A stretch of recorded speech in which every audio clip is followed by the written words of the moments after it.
السلام علیکم حکمت الله یم. نوې سیریز شروع کوو د پاک سټډیز یا د پاک اپیر د دې څخه مخکې موږ د پښتو چې کوم کور سیریز و هغه موږ ټول وویلی چې کوم زیات امپورټنټ ټاپکس ول هغه موږ په ډیټیل باندې سټډي کولو. د پاک سټډیز یا د پاکستان اپیرز خواته راځو ترڅو اول ټاپک چې دی ډېر ضروري ټاپک دی شیخ احمد سرندي. د شیخ احمد سرندي دویم نوم چې دی مجدد الفسانی. مجدد الفسانی او مجدد الف اول د حضرت عمر بن عبدالعزیز آباد د دویم مجدد چې دی هغه چې دی شیخ احمد سرندي دی چې ورته ویل کېږي مجدد الفسانی. د علما کرام مطابق مجدد هغه شی ته ویل کېږي چې هغه زوړ کار رانه وکړي، اصلاح وکړي، یو کار ایجاد کول ته ویل کېږي، اصلاح ته ویل کېږي. زوړ کار نه وکړي یا په هغه کې ریفارمز نو نه ورته ویلی، یعنې په هغه کې نوره بهتري راولي، برته بیا رانه وکړي. پاته د علماو مطابق دا دی چې هر زر کاله بعد الله پاک یو مجدد راولي په دې دنیا کې چې هغه اول مجدد چې دی هغه حضرت عمر بن عبدالعزیز ګڼل کېږي او دویم مجدد چې دی هغه شیخ احمد سرندي ګڼل کېږي. نو ځکه مجدد الف اول او مجدد الف ثانی ورته ویل کېږي زل کاله بعد، یعنې په انګلیش کې ورته وایي ریوایور آف دی میلینیم.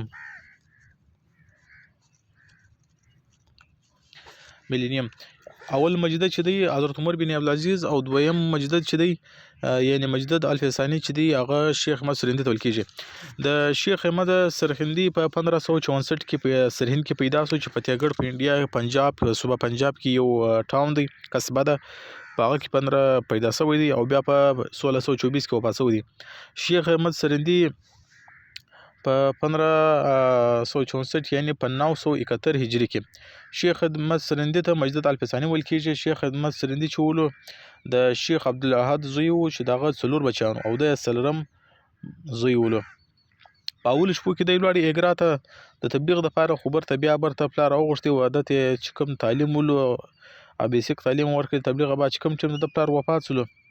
نو دی د حج اراده وکړه په 1599 کې. نو مګر ذهن یې برته بدل سلو،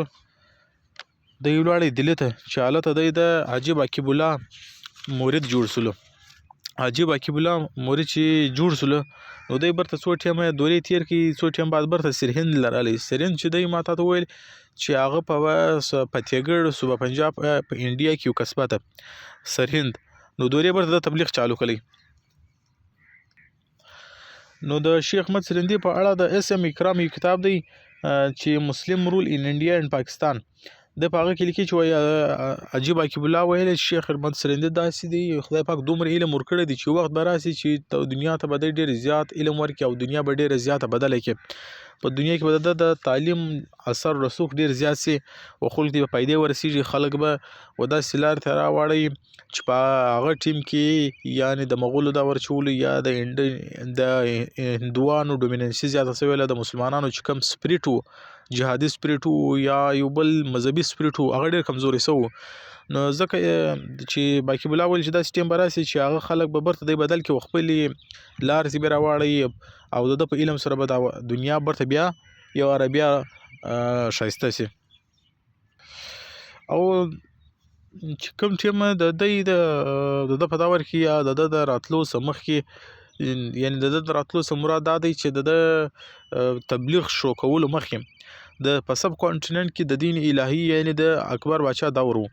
او د هغه نه بعد کې بیا د جهانګیر دور و. نو په دغه د دې دوه په دور په منځ کې نو حالات داسې جوړ شوي ولو چې په هغه کې د مسلمانانو جهادي سپریټ، په هغه کې د هندوانو ډومیننسي ډېره زیاته شوې او هغه په دا وجه باندې حالانکه حکومت هم د مسلمانانو و خو ډومیننسي په دې وجه باندې زیاته شوې و چې د مغولو چې کوم د حکومت کولو طریقه و نو په هغه طریقه باندې د دین الهي د یو داسې کنسپټ لانچ کړي راوستي اکبر په 1582 کې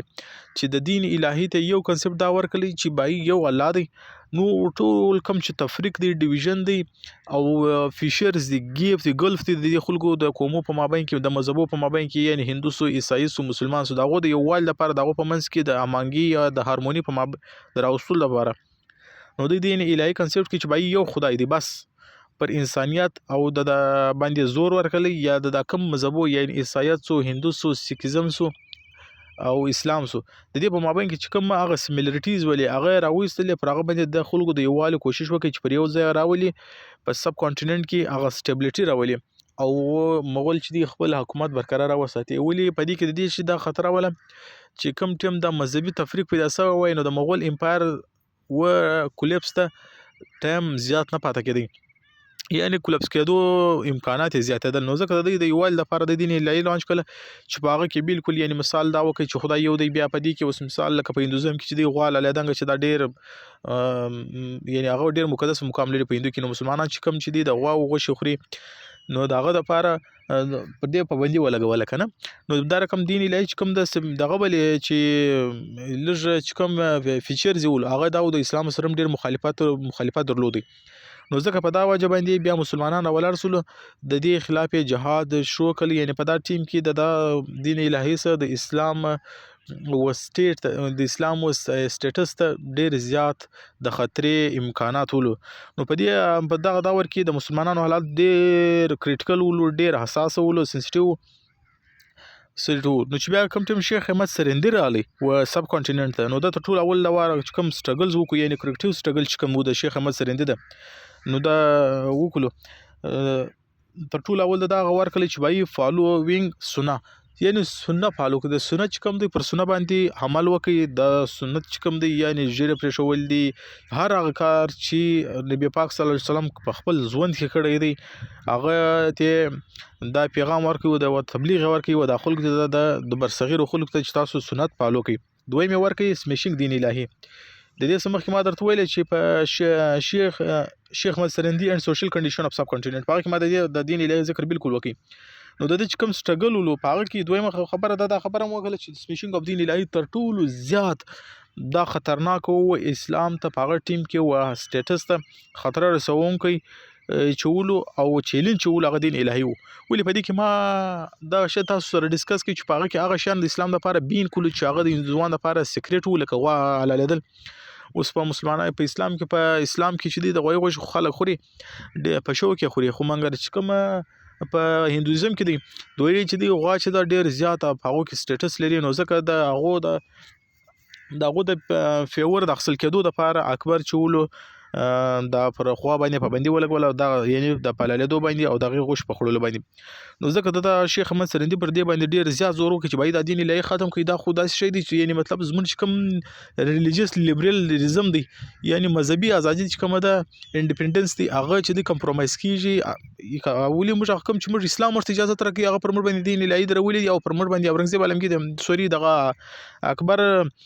مغول اکبر بادشاہ پر موږ باندې بین کړی دی نو ځکه دغه دین الهي چې د اسلام نه د بلکې انټي مسلم سټریټیجی دا او کنسپټ دی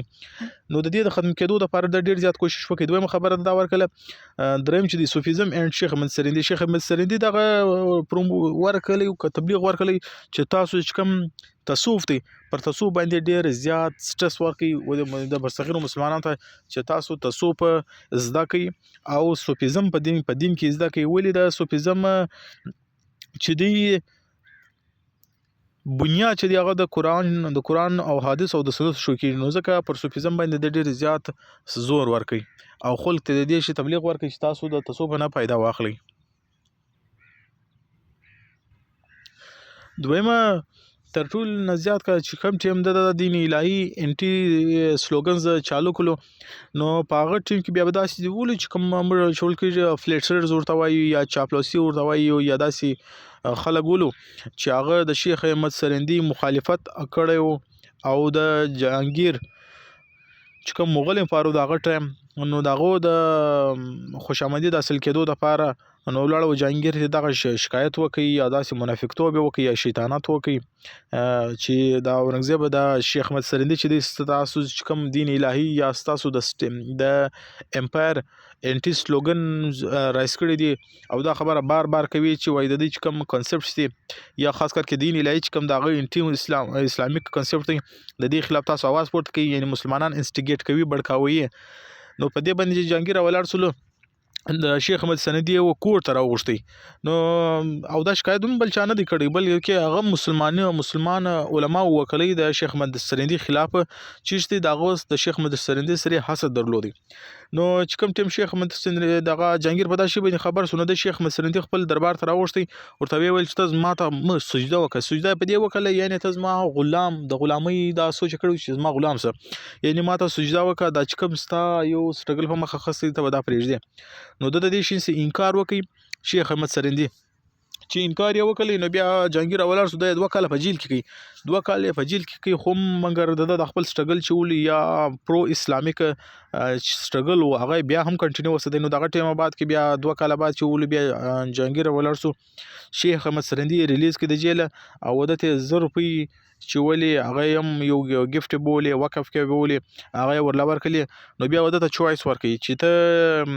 د دې پاته کېږي یا په دې په دربار کې پاته کېږي یا قضیه سرهند ته نو شیخ احمد سندي چې دا سوچ وکړي چې دا کوم مسله چې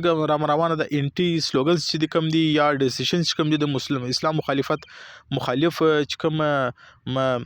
د مشوري دي یا کوم داسې فیصلې چې دي سجیشنز چې دي دا چې د غوږ د کوټ روان نو دا تاسو وکړي چې ګس ته تبلیغ شوکې د کوټ اول چې کوټ برابر کې یعنی په دا محل کې یا دربار کې د مغول په دربار کې کوم تبلیغ وکړي او خلکو ته د صحیح لار روشه نو بیا به زی سرین ته نو ځکه د دې ځکه سیستم برابر سي نظام برابر سي نو بیا به ومخ ته زی بیا به سرین ته لاړ سي نو ځکه دی و دغه وکړي چې بای زدلې په محل کې په باجا دربار کې پاتې کېږي چې دلې تبلیغ کوم سي نو جهانگیر مرته اجازه ورکړي د دلې پاتې سو دریم چې کوم کرکټر سټرګل دی چې یعنی د کوم کوشش دی سرویسز کې هغه یو د شیخ احمد سندي انټو نشن تری دا یو بل ډیر مهم پوینټ دی د شیخ احمد سندي دا اول ټمه دا خبره کړې ده چې اسلام او هندو چې دی دا یا عیسایت کوم دی دا جلا بیل مذهبونه دي دا پر وزیر او ستنګ دا سده لکه وروبه ولی د یو مذهب چې کوم هیرو وي هغه د بل مذهب شې دي زیرو اوس مثال کې تور پر په غوا للیدانګ چې دا یا غوا چې کوم حیوان د زناور دی کنه هغه په هندو مذهب کې چې دی هیرو دی مګر په اسلام کې دا خلک حلالوي خوري نو ځکه دا خلک چې دي نو څه بس کم ټیم دا خلک پر وځي تر ولې کنه یعنی د دوی دین الهي پر کنسپټ باندې هندو مسلمان پر وځي راولې نو په هندو کې چې دی هغه غوا نه خوري بالکل دی مقدس حیوان په شکل ورته ګوري نو په اسلام کې خلک حلالي نو کته راولړې جبرته پر دغه باندې پابندي لګي نو دا پابندي چې پر ولګي چې اسلام یو شی اجازه ورکړي دي نو ته پر داسې باندې پابندي څنګه لګي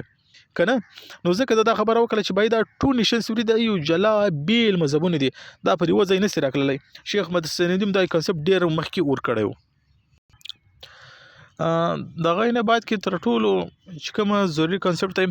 په اسلام کې موږ تاسو ته ویلې چې یو وحدت الوجود یو وحدت الشهود وحدت الوجود چې دی ابن العربي د کنسپټ دی وحدت الشهود چې دی هغه د شیخ احمد سندي کنسپټ دی